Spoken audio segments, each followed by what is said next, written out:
What's going on? It's your boy YST and welcome to the channel. This is my first ever Raid Shadow Legends video, and what a better way to start off than getting right into patch 3.2, which is dropping live tomorrow. So let's get right into it.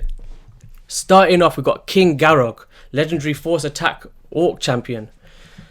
Gigantic Cleavers, attacks one enemy 2 times, has a 35% chance of placing a stun debuff for 1 turn. The chance increases to 50% if the target's turn meter is equal or below 50%. Hack to Bits, attacks one enemy 4 times, each critical hit has a 50% chance of decreasing the cooldown of Goremaker. So he's got a bit of a crew traxer kind of multi-hit, so it'll be good for the Fire Knight. It's going to be a very heavy DPS in the arena.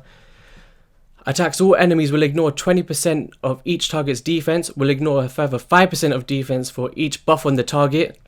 Okay.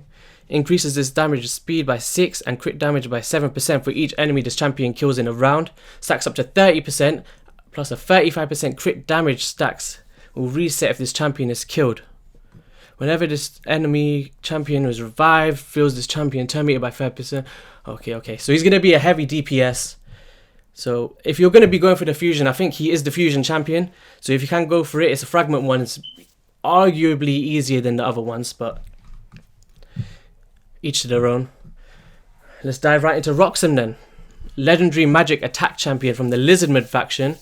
Attacks one enemy, has a 50% chance of filling this turn meter by 10%. Also has a 50% chance of placing a perfect veil buff on this champion for 1 turn if the attack is critical. Jingle Ambush.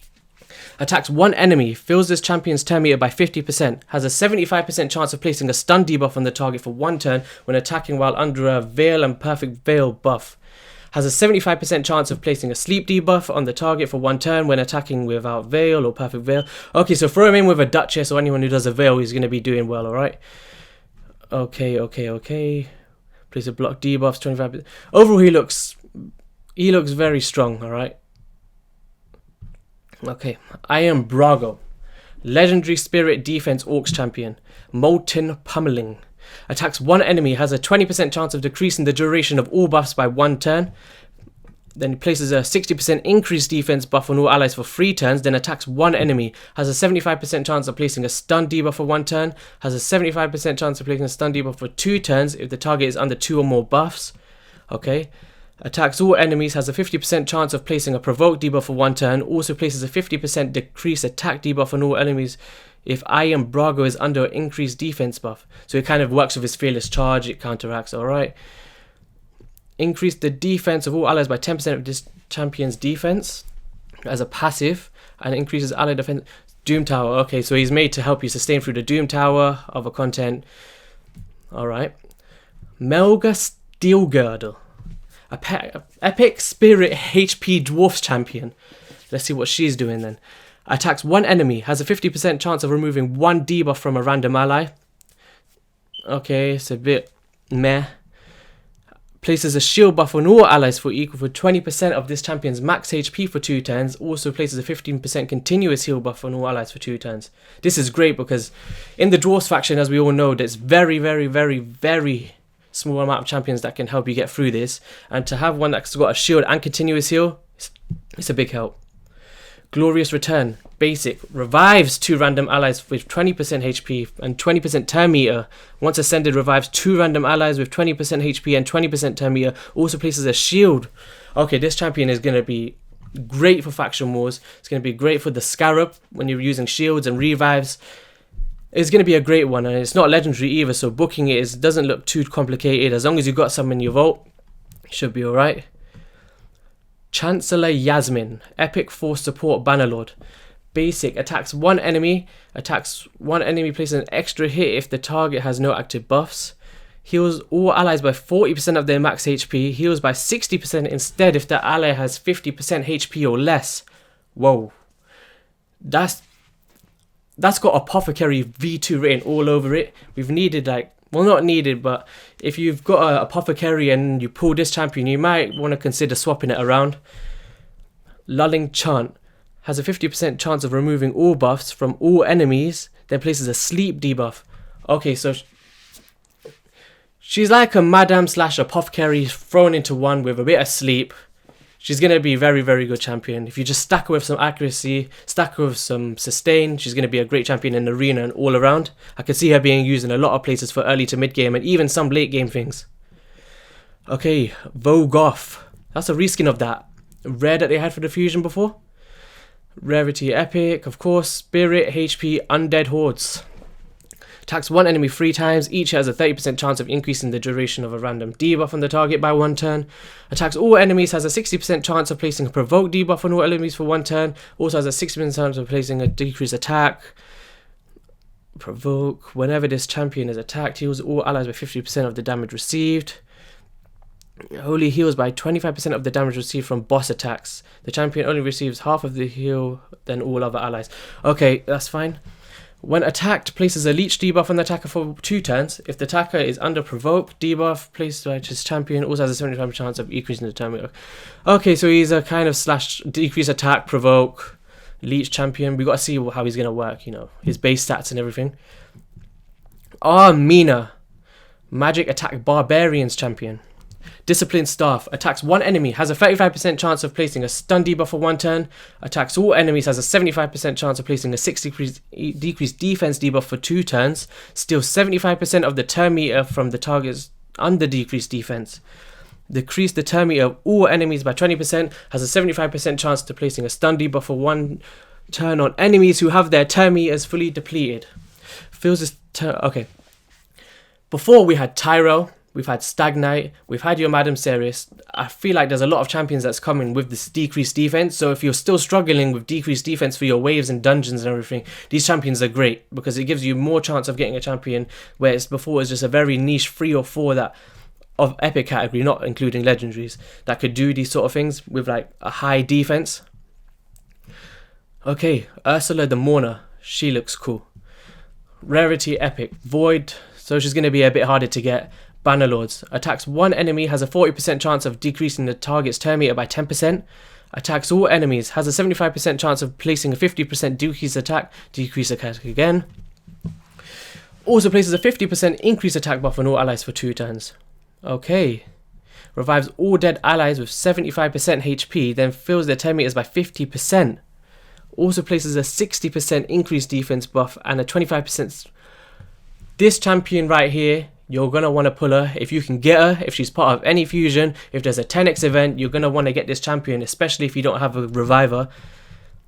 This ability here just makes her, I believe, S tier. Revives all dead allies with 75% HP. Then it's on a, okay, granted it's on a 5-turn cooldown, but if you build with a lot of speed, that's going to come around before you know it. So, yeah. Increase ally speed and Doom Tower battles by 24%. She's going to be a great champion, this one. I can see that happening. Alright. Anax.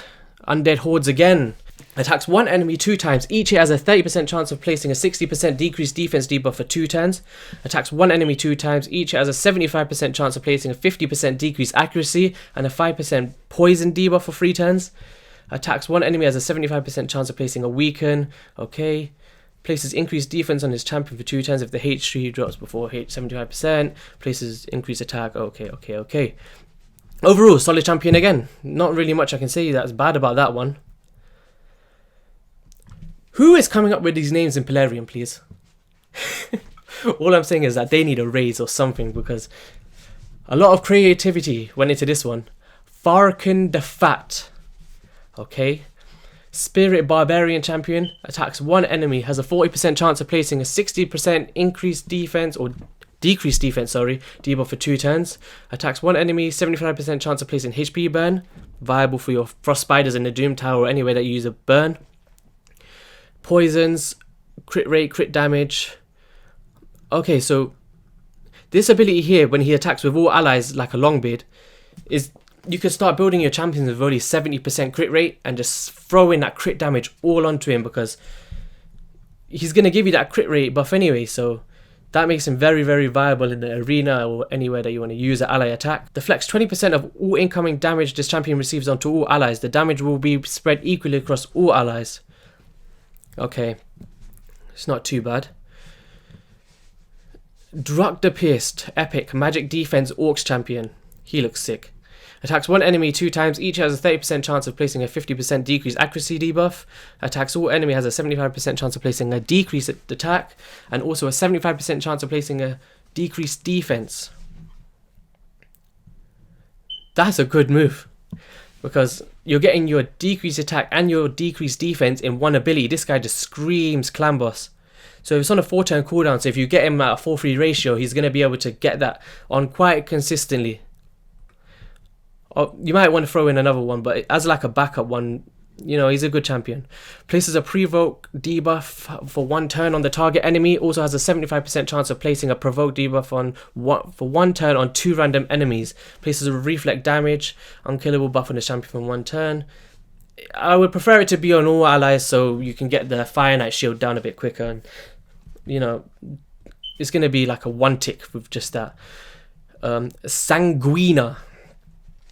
Okay. Epic Sacred Order champion, attacks 1 enemy 3 times. Each has a 20% chance of decreasing the duration of 2 random buffs on the target by 1 turn. Places a block debuffs on all allies for 1 turn and a 15% continuous heal. That's alright if you want to block the stun in clan boss. You know, it's on a 3-turn cooldown once you get booked, so it can be a bit better. It could be maybe I'd like to see a 2-turn cooldown, but then again, Sepulchre Sentinel I believe is a 3-turn cooldown. So attacks 1 enemy, has a 75% chance of transferring all debuffs from this champion to the target, removes all debuffs from all allies except this champion, increases ally accuracy and Doom Tower. Okay, so a lot of these champions are based or made for the Doom Tower. You can use them elsewhere if you feel them needed somewhere else. Old Hermit Jork. Magic support Orcs champion. Attacks 1 enemy, has a 30% chance of placing a HP burn debuff for 2 turns. Places a 50% increased attack buff on all allies for 2 turns and fills their turn meters of all allies by 20%. Revives 2 random allies at 60% HP. Then fills their turn meters by 40% and places a perfect veil on them for 2 turns. That's solid. Ugo. Is that going to be like Ignatius' sister or something? Because it looks like it. It looks like Bigger than Ignatius has got a sister, an ugly sister on the way. Epic magic support. Attacks 1 enemy, has a 35% chance of placing a leech. Attacks all enemies. 75% chance of placing decreased defense. Also 50% chance of a block buffs debuff for 2 turns. That's going to be great synergy if you've got a Bigger or Ignatius or any you know, AoE attackers, nukers. Can be a great move. Also block buffs, debuff. Okay. Removes all heal reduction debuffs from all allies, then removes 1 random debuff from all allies, then heals all allies by 20% of the champion's max HP. In the Oregon Tribe faction, there's not a lot of healers, because right now I'm on stage 20 and I can't beat 21 because I haven't got a healer, I haven't got a reviver. This epic might be for me, might be for you. But look, even here you got a places a 30% increased speed and block damage. This is a great champion, especially if you ain't got a man-eater. This is definitely a great Oregon Tribe addition there. Alright, so that's going to do it for the champions. So now we've got the daily login reward expansion.